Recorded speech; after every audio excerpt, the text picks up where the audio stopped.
Hey folks, this is Rhykker, bringing you a Diablo 3 patch 2.3 guide to a Witch Doctor build using the revised Helltooth set. The Dagger of Darts build has been the best Witch Doctor build for some time now, but we're now actually seeing the Helltooth build starting to at least compete with the Dart build. We can see a few variants of Helltooth builds making it onto the Greater Rift leaderboards, pushing Greater Rifts as high as in the low 60s, and what I'm presenting today is a variant that I've used that makes use of zombie bears and can have at times over 200 million toughness. I normally build glass cannons that cannot take a punch, but we're gonna go over the skills and gear that you can use to make one of the tankiest Witch Doctors imaginable, that is still able to bring a ton of damage. We'll start by going over the key pieces of gear that you need, then we'll get into the skills, and lastly we'll get a little more in-depth into gearing. So first off, the Helltooth set. You'll want the full 6-piece bonus. The Helltooth set is built around Wall of Death, formerly known as Wall of Zombies. This will serve as both a damage dealer, but also as a means of triggering the Helltooth effects. Specifically, after casting Wall of Death, for 15 seconds, you have 900% increased damage to certain skills. Further, Wall of Death and these certain other skills apply a necrosis effect, which effectively gives you a 20% damage buff and makes you take 50% less damage. For this build, we're going to want to be right in the thick of things. This is a caster build, but we're going to be basically in melee range, face tanking all the damage. Now, while there are other variants of the Helltooth build, one of which uses the Su Wong Diviner two-handed staff and is built around Acid Cloud, we are going with Scrimshaw and making this a zombie bear build. Zombie Charger will be our primary attack skill. Scrimshaw lowers the mana cost and increases the damage of Zombie Charger. Those really are the key pieces of gear. Everything else we'll go over will simply make this build even more powerful. But the items I just outlined are the bare minimum you need, get it, bears, to make this build functional. So let's jump to the skills. Your main attack will be Zombie Charger, Zombie Bears. These bears put out a ton of damage, and buffed by Helltooth, that damage is amplified even further. Next, we're gonna want a way to regain mana. While we will have ways of reducing our mana cost, you can run the risk of running low on mana by spamming zombie bears. So we're using the primary skill Corpse Spiders with the Blazing Spiders rune. These spiders will return mana, and additionally, these spiders will be giving us back a good amount of mana. Next skill we want is Hex Jinx. This skill got a buff in patch 2.3, and it will now make groups of enemies take 30% more damage.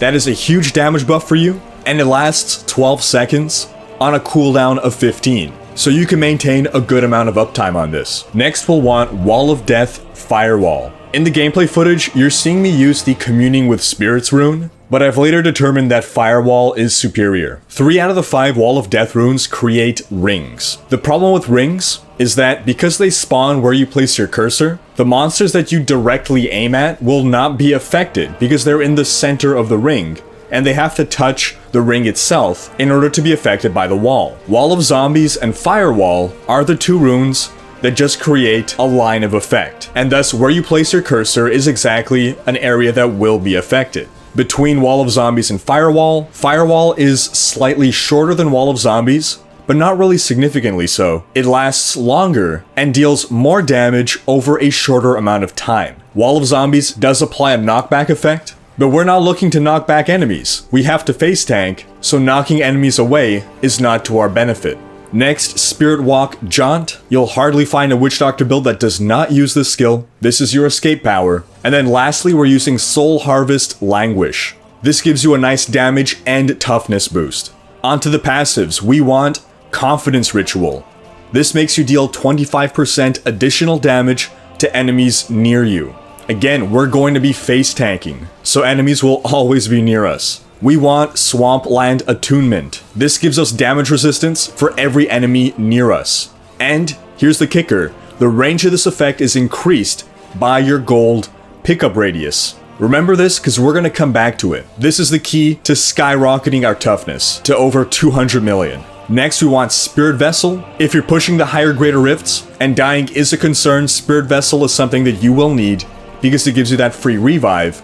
That said, You can do up to Grift about 55 without any real concern about dying. This build is really tanky. So if you do not have a Hellfire Amulet, or otherwise want to use a different passive, you can go ahead and do that. The next passive we want is Gruesome Feast. The bonuses from this can add up to a significant toughness and damage buff. And then lastly, we want Pierce the Veil. 20% more damage at the cost of 30% more mana requirements. Your ideal amulet will be a Hellfire, so you'll want one of these on your Hellfire and the other 4 equipped as passives. If you do not have a Hellfire amulet, then I would drop Gruesome Feast. Relying on health globes isn't a great strategy, and the other passives are all around more useful, but again, if dying is not a concern, then you can drop Spirit Vessel instead.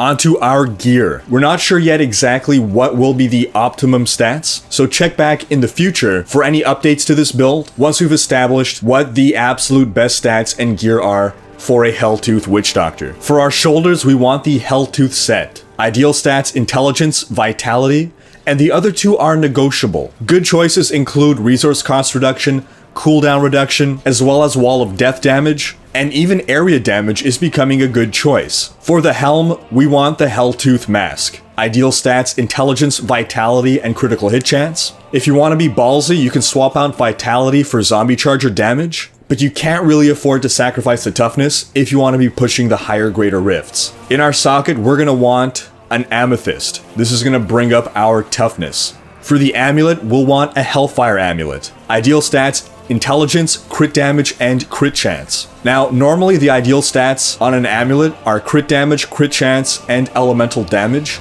However, right now, this build's damage is split between the Poison Zombie Bears and Wall of Death's either Firewall, which is fire, or Communing with Spirits, which is cold. There is a poison variant of Wall of Death, but it seems to be a strictly inferior choice to Firewall. So Intelligence, crit damage, and crit chance will add to your damage of both Firewall and Zombie Bears. But poison damage will only help the bear damage, and fire will only help Firewall. For the gloves, Helltooth set, Intelligence, Vitality, crit damage, crit chance. For your body armor, Helltooth, ideal stats, Intelligence, Vitality, and life percent. The Witch Doctor is an intelligence-based class, and intelligence adds into all resist. So Witch Doctors and Wizards naturally have a lot more all resist than the other classes, because they stack a ton of intelligence. That makes all resist a little less important to Witch Doctors and Wizards than to the other classes. Of course, armor and all resist are still good options instead of life percent, but I've run the numbers on maximum stat best in slot ancient gear, and life percent will benefit you more in this specific slot. Normally, damage mitigation is better than simply having more health, but because we'll be using the Molten Wildebeest Gizzard Gem, we're gonna have a ton of life regeneration, so having a ton of life goes nicely with that. Next, we want Jerem's Bracers. Ideal stats, Intelligence, Vitality, critical hit chance, and then either poison or fire damage, depending on whether you want to buff your Firewall or your Zombie Bears. Next, we want the Belt of Transcendence. This summons a fetish every time you hit with a mana spender, and we will be spamming mana spenders, so it's really easy to quickly achieve 15 fetishes following you around. This is basically having the Fetish Sycophant's power for free, and this belt is selected more because there aren't really any better options. Sure, a Witching Hour will inflate your sheet DPS, but at the cost of survivability, and we don't really want to take that toughness hit. Ideal stats, Intelligence, Vitality, all resist, and life percent. For our rings, we want Focus and Restraint. Ideal stats on both, Intelligence, crit damage, crit chance. We're going to be using our Corpse Spiders to proc 1/2 of our Focus and Restraint set. For pants, we want Helltooth, Intelligence, Vitality, and Armor. For your weapon, again, Scrimshaw,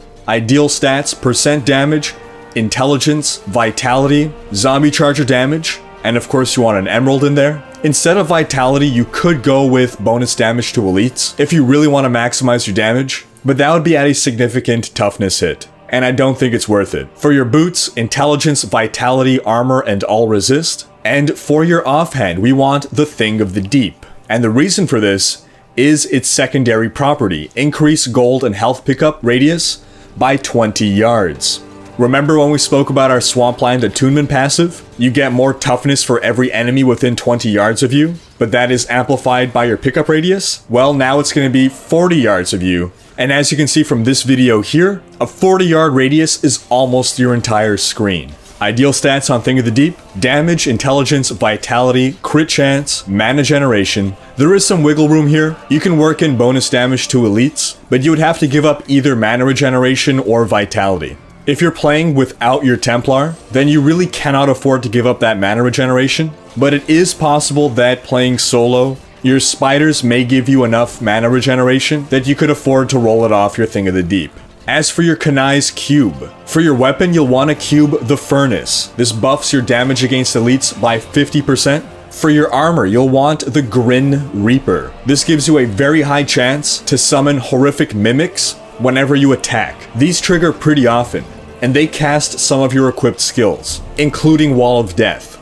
And lastly, we'll want Convention of Elements for a straight damage buff. In fact, because we're using two different damage types, the Convention of Elements is even more useful than it is for most single elemental damage builds. For your Paragon Points, get your total move speed up to 25%, then dump everything into Intelligence. For offense, critical hit chance and damage, then cooldown reduction, and then attack speed. For defense, you'll want armor and life percent, then all resist. And for utility, resource cost reduction, area damage, and then life on hit. Now, as we wrap up here, I will encourage you to check back in the future. The Helltooth build is still fairly new, and optimizations will continue to be made over the coming weeks. So do come back to see if we have a new video with any changes to this build.